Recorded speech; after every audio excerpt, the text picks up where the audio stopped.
Kwento time may magburog na tulo. Mapakadto hira ha Manila, dirihira maaram. Magtag-alog na siring ansuhag diri man kita. Hini maaram, magtagalog, nagburublag hira.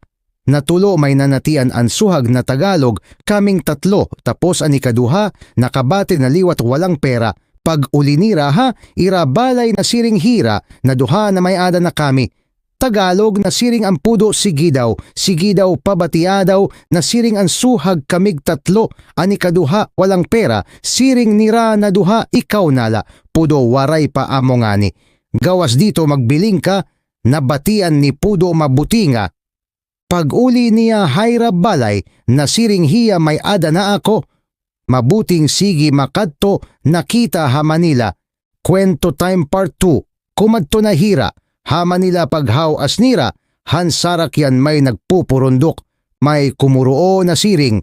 Sino ang pumatay nito? Kumuruo si suhag kaming tatlo. Sabi ng pulis, bakit ninyo pinatay na siring? Ani kaduha walang pera. Nasiring ang pulis, halina kayo sa presinto, sumiring ang pudo mabutinga, en nakulong sila ng walang kasalana. Salamat hagang sa muli.